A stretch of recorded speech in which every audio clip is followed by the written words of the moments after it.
Alright guys, so unfortunately this switch isn't going to work, and the reason why is because it doesn't have any grounds. So I'm going to go ahead and cut these off, I'm going to extend the wiring, and I'll show you exactly what it looks like.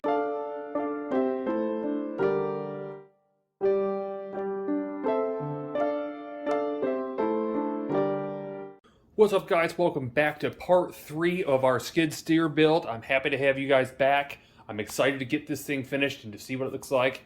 With that all said, let's jump into it. Alright, so here we have everything. So basically we picked apart the ignition module thing, whatever that thing was called. Got out of it what we needed, which was the switch, the thermal switch, the fuse, and the wiring. Then we have a couple of quick disconnects that are weatherproof. As you see right here, we have some different wiring, some 14 and 16 gauge we'll be using, as well as new wire loom, and we have an actual wiring harness for the front and rear fog light. I don't know if I'll use that since I didn't have any kind of relays or anything before. Maybe I will, maybe I won't. I don't know. I don't think it's that important. But we're going to start getting things together. What I need to do right now is I need to take a look at that main panel and figure out how we're going to change it. Alright, so sitting back looking at the old panel, I don't think we need to keep any of the stuff that's on here right now. Starting from the right, obviously we're replacing the key switch. I have actual, like a panel switch setup that we're going to be using, so we won't need the light switch anymore as well. We might actually keep the lights, just for safety. We're replacing that, obviously, what's built into the key, the old or the new key already. I don't need the original hour meter, though. I'll probably keep it if I ever sell this to give the original owner. And obviously the amp meter and the oil pressure are irrelevant, so I think all that could go. I do want to keep the mirror, though. I think that's a good touch, and it's really nice to not have to turn your head to look behind you. So what my plan is to rip all this stuff out. I've got a bunch of different diamond plate. I'm going to cut out a section right here. I'm going to measure it, cut it out, and we'll have it riveted to this. And we'll have that cut out to basically match all the new fittings that we have to put inside here. Alright, so here is our trusty old control panel. I went ahead and cut it off. The smart person probably would have just knocked the pins out and pulled it off, but I realized that this thing's kind of beat up, and you know what, I just really don't want it. I was going to put a piece of diamond plate over the face of it, and I'm like, why am I polishing a turd? I've got diamond plate, why don't I just take the diamond plate and fold it and bend it to make a similar shape as to what we have now? So I have that. Initially I had 1/4 inch diamond plate, aluminum diamond plate, which is kind of overkill. And you don't really want to put all the weight in the front of this thing anyhow. So I'm going to use the thinner stuff. That's probably about as thin as this is here, but it's aluminum. And that will go, I think, real nicely with our panel. So I'm going to go pull that out. I'm going to shape it. I'll show you what it looks like. All right, so as you can see here, here is our layout for our new piece, which will be replicating that right there. I've got a trusty jigsaw here with a metal jigsaw blade. I'm going to go ahead and cut all this out. I am going to bend all this to where it's supposed to be, and then I'll show you exactly what that looks like right now. And as you see, everything's finished as far as bending. It is an exact replica of what we just had. It just looks a heck of a lot nicer. It's a heck of a lot lighter. And now it's about to get some new gauges. Alright, and here's everything that's going to go on our control panel.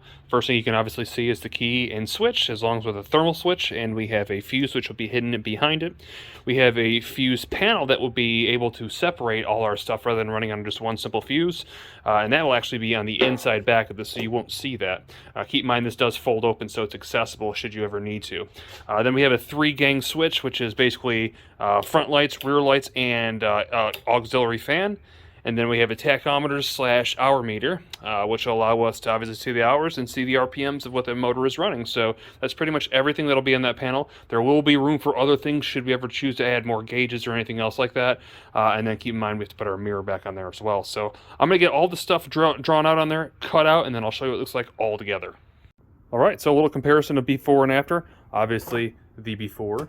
And here you see the after. Now I was trying to get the mirror on, you can kind of see what I did here. So unfortunately the ball had popped out and we tried to squeeze it to get it back on. I had the mount on here and it just didn't live. So I'm gonna have to get a replacement for that. But like I said, I cut everything out and it looks so far really good, especially the nice shiny diamond plate. Speaking of cutting, does anybody know a modern day jigsaw that actually cuts straight? Every time I buy a jigsaw, no matter what it is, I have to cut like this. It's ridiculous. But fortunately, everything got fit in. You don't see any gaps, so it worked out okay. Nonetheless, we got to move forward. We got to start getting the wiring together because we need to get this thing started running and moved from where it's sitting. Whoa, calm down. Okay, so before I get ahead of myself, 1, it's the next day because it started to rain and I went inside. 2, we can't exactly go to paint yet because I do have to deal with the throttle cable and the choke cable. So I have the solution for that. But to get to the throttle cable, or the lever, which I can't use the original because it's a bar and it's not a cable style. You probably can't really see it way back in there. But I've got to take this whole base panel out here, which means that I need to take out that seat and all the bolts holding this lower panel in, so I can get that thing out, get the linkage out, and get it out of the way, and modify the one that comes with this engine, because that one won't work. So let me go ahead and pop this stuff out, and I'll show you what it looks like underneath it. Alright guys, so moving on to the throttle assembly. Now obviously the original one was too short, we couldn't make it fit to where we needed it to be, so I had to go ahead and take a handful of custom bicycle cables to find the length that I needed, which is about 39 inches to 4 feet. And I'm connecting it to the original lever assemblies you see right here. You can see how I modified the cable right there to make it fit. And what I'm going to be doing is I'm going to be taking this threaded rod, I'm going to be welding it to here, I'm going to make a custom shift knob. I think it should be pretty cool. I'll show you exactly what that looks like, and I'll tell you how I did that once I'm done. Alright, and so there is our finished product for our throttle lever. Now, I was going to finish it a little bit different. I was completely polishing everything, and unfortunately, my angle grinder literally blew up my face at 20,000 RPM, so it kind of locked up and started smoking. It was still pretty freaky. Luckily, I had glasses, I didn't get hurt, but I went ahead, instead of polishing it out, just went ahead and put a plastic tube over the top of it here and finished it off a little bit of electric tape to hide the area that I could not polish for now. And then for this, all I did was drill and tap that for the rod to go in, and then put it in a drill press as that spun with the angle grinder and rounded the end. So it was kind of straightforward, nothing real spectacular, but good enough that it's going to work and look halfway decent. So let's get ready to put this thing in. Alright, so as you guys can see, the throttle cable and linkage is in, along with the lever obviously, and you can see the choke cable in the back. And you'll see the wires coming back through here and connected, so everything is working and functioning correctly. I do have to get this thing bolted back in, but first I have to be careful. I have a safety switch underneath the seat that I have to reconnect, and I think to actually be able to get to that somewhat easy, I gotta get the face of that there off. And part of the reason I have to take the face in front of those levers off is because the one on the left is the drive, and it's stuck partially in reverse, so I have to get to some adjustment linkage, and I think it's in there, so I'm gonna go ahead and do that. That's nothing that really needs to be seen on video, I don't think. If it proves to be, I'll put it on there, but let's go ahead and move forward and get some of that stuff done. Alright guys, so I'm trying to fix our leaking problem underneath it, and so what I'm doing right now is I'm trying to jack up the back corners and get some cinder blocks under the tires, because I need to get as high as I can, but I also have to be safe because this thing's heavy and not forgiving. So obviously with no suspension, it probably weighs 4,000 or 5,000 pounds. You don't want this thing falling on you, so I have to be extra careful. And the best way I can think to do that is put something under the tires rather than underneath the frame, because I know the tires, since it has no suspension, can't go anywhere. So that's my plan right now. I'm gonna go ahead and jack it up, get this thing on some cinder blocks in the back, keep the jacks in the back just to be safe, and then get underneath it, unbolt this thing, and see if I can figure out where that leak is. Alright, so I found the problem, and it is exactly what I expected. You'll see right there, it's completely split and separated. That's because that, I guess I call transfer case, when the motor was out, was sitting down on top of that. I didn't realize those were underneath it at the time, so I probably screwed it up myself. It wasn't leaking before, but man, I'm gonna tell you, there's a lot of junk if you look back there. And look at this right here. So it needed cleaned out anyways, but it's super nasty. So I'm gonna try to get that cleaned out the best I can and see if I can jack this thing up and get that hose pulled back on a little bit, and maybe put a I don't know, some kind of hose clamp like we did on this side on it to see if it'll hold. So let's see what we can do and stop this thing from leaking. Alright guys, so just as I suspected, when the engine was dropped or removed, this thing was obviously split, as you can see here, and there's a big gaping hole right there. That's where our fluid was leaking out. So I took the hoses off, a simple drain hose, and I tried to plug the bottom of it, but I didn't basically clamp a nut onto it, and that was a mistake. I made kind of a mess, and well, wifey's probably gonna want to kill me, so if I don't make a video for a while, you guys know what happened. Nonetheless, I'm gonna just cap those things off, because we do have the inspection window underneath it that we can access those if we ever have to drain the fluid. It seems to do a good job by draining itself, so I don't think it's necessary, but I'm gonna go ahead and just cap those off with some pressure line or pressure fittings, and never have to worry about it again. Okay, well, I just rinsed a bunch of the nastiness out of the front inside it. At least as much as I could. There's plenty more, but I can't get to the rest of it, so it's going to have to stay there, I guess. But I just went for a test ride. Everything is working and functioning as it should. I don't see any leaks whatsoever, so I think, as far as I can tell, we're mechanically sound.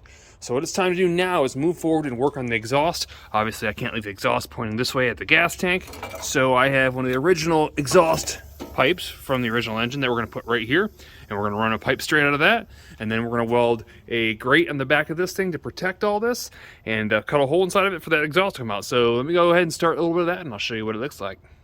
Alright guys, so there is our exhaust, and now it's time to take some of this expanded metal here, and I'm going to tack weld it all the way around here to give us a cage to make sure that nothing comes in and damages our engine. Alright, and there is our rear grate, starting to shape up. Let's move forward. All right, so I took off the cage. I was getting ready to have everything painted and whatnot, get it in the garage and start getting this thing prepped. But then I realized in doing it, after taking the cage off, there was another small leak, go figure. Not a big one. It just happened to be leaking where this connects to that back piece right there. You can kind of see that it's loose. So what I have to do is I have to pull these two hoses off to get that thing spun one more turn. And then I started thinking about it. Well, I was going to wait to do the hydraulics just because I didn't want oil on the chassis. But I guess since I'm going to be prepping anyways, it doesn't really matter. And since I have this line off now and I don't know what the sizes are, I think it's an AN fitting, or a JIC, I think they call it.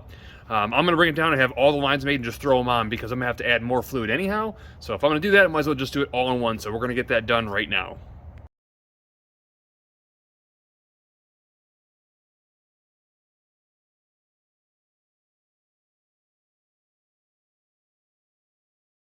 All right, so as I shared with you guys, it's time to do some paint.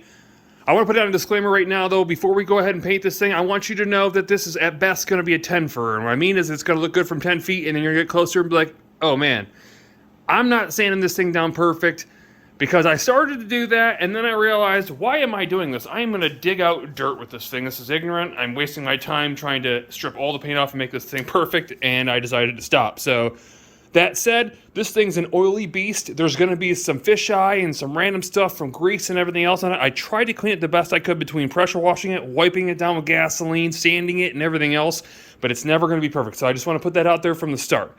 That said, and getting that out of the way, it is all prepped and ready to go. It's kind of tough to tape everything off on this just because there's just, I don't know, it's you just look at it. I can't really say anything else about it. But it is ready to go. So right now we're going to throw down a primer coat. That primer coat ought to tell us whether we're going to have some serious paint problems or not. Now keep in mind, don't worry about all these hoses. As I said before, these things are getting replaced. I've already ordered new ones. We've already got them in. So after things painted, we're going to go ahead and throw those on. But for now, let's go ahead and mix up some paint over here and get some, let's get some primer on this thing.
All right, and so there you have our primed example. Now, overall, it turned out pretty good.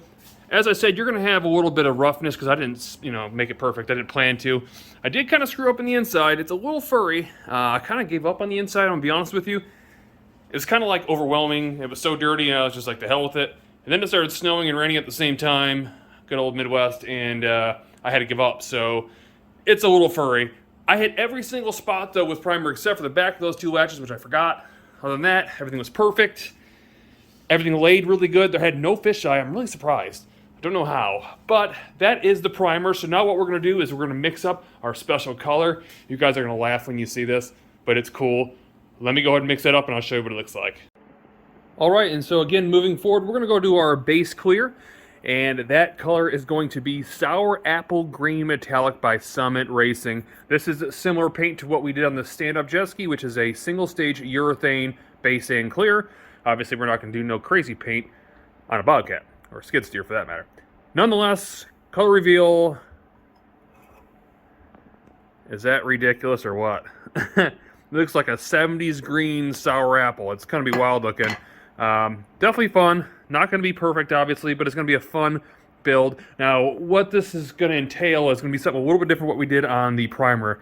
So what I learned on the primer is that I got to do everything on the inside first. Now, naturally, that's kind of what you would do, but this is really, really difficult to get to all these edges and inners and outers, and it's a handful. So it's more than I expected. Definitely a 10 out of a 10 as far as paint and difficulty.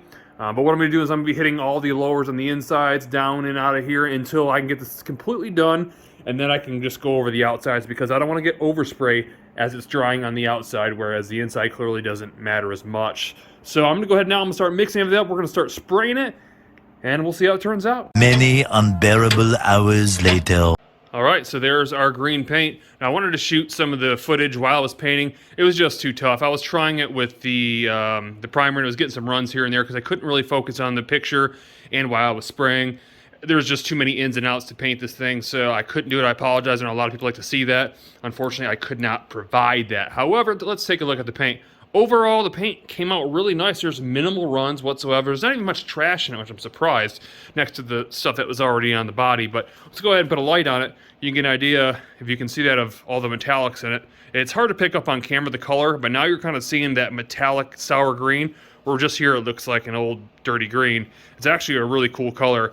I can definitely see this on a custom bike or something like that. But like I said, the paint, it turned out pretty good. I'm overall happy. I wish I would have done a little bit more, better prep on the inside. I didn't have much of a choice. Again, I was running out of time and the weather was snappy in the back of the head, so not a whole lot I could do there. But like I said, it turned out pretty good. Now we're going to let this thing sit overnight and we're going to let it dry. And then tomorrow morning, we're going to come back out and start taking all the junk off it so we can put some of the stuff back together. All right, guys, so it is the next day and the paint is all dry. So what we're going to be doing right now is I have to put the wheels back on it, because if I don't get the wheels on it, then I can't lower that boom. And if I can't lower that boom, I can't change all these lines. So obviously we want to get the lines changed. So I'll throw on those wheels, we'll drop it down, and we'll get those lines changed real quick. All right, so the wheels are back on, and say hello to my little friends. That was pretty bad. Nonetheless, we got them. We're going to put them on. Key thing here is to make sure you take the load off any kind of hydraulic lines. You don't want them spraying back at your face, even though they're not warm. Still probably wouldn't feel good in your eyeballs. So I went ahead and dropped the boom, so it's all the way on the ground, at least as far down as it's going to go. Won't move anymore. And I'm going to take these off one at a time. The smart me would probably take off the lowest one, let all the fluid drain out from the above, I guess, if it works that way. That way it doesn't get all over everything. I don't know if that's the right choice or not, but I think that's the way I'm going to go. So if that's the case, I'm going to go ahead and finish off these ones right here in the front. We've got 3 more to replace. And that part will be done, and then we'll go ahead and just kind of work our way up. So let's try it out and see what it does. All right. 1, 2, 3, 4, 5, 6, 7, 8, 9, and 10. And that completes all our brand new hoses on this build. Now, I do still have to run the air out of the lines, obviously, because we have open lines. And all I'm going to be doing to do that is simply removing this right here. Now, while it looks like a breather, I'm not sure that it is, so I'm just going to go ahead and pop it off just to be safe. This is our reservoir, so basically all the air cycling through the system is going to come back out through that. And I'm basically going to run this thing forward and back and put the boom up and down and dump the bucket maybe a handful of times. And that should bleed out most of the air in the lines. We should be good after that. But then the next step is going to be putting the cage back on the top here. Now, obviously, I have to get that on to finish putting the controls and everything back in. So before I can go any further, I need to get that cage on. So I'm going to go ahead and bleed the lines. We'll get the cage on. We'll start doing some more wiring on this thing. All right, so the cage is back on. And we have one more thing I want to do before we start getting back to the rest of the electrical. And that is some non-slip pads. All right, and there you have our reflective non-slip pads. Let's move into getting this electrical finished up.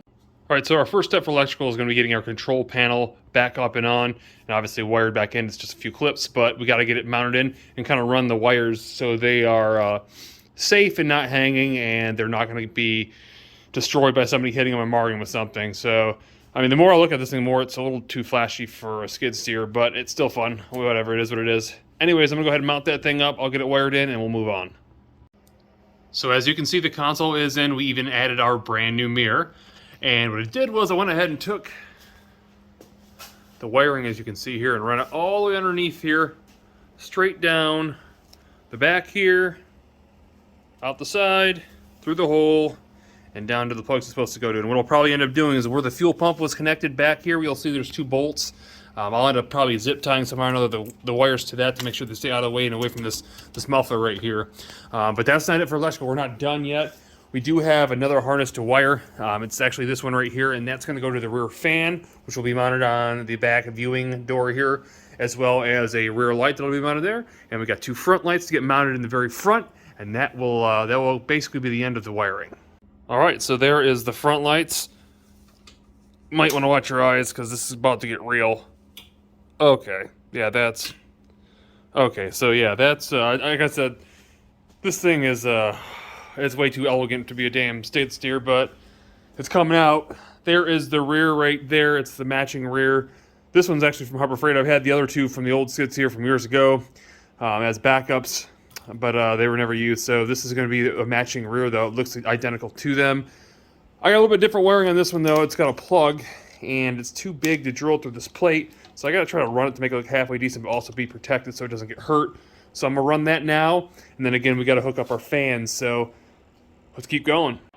All right, so as you guys can see, the wiring is finally complete. What I ended up doing with this rear light is I went ahead and notched out a U inside the metal right here. So if something was to potentially fall on it, it wouldn't, obviously, like I said before, disconnect the wiring and short it out. Not that it wouldn't kill the light, but the light does sit slightly lower than the metal bracket. So I guess there's potential. Then I went ahead and zip tied it from the backside, and it is run down here, as you can see, to a waterproof connector.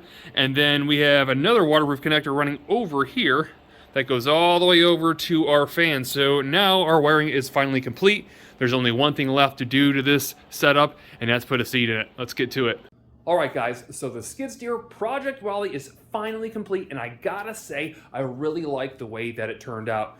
Given the fact that this was a kickoff year project, and I didn't even know if I was going to be able to complete something like this, I'm super excited and far more confident to say that I really did a good job finishing this project out, and I really hope you guys enjoyed the content as well.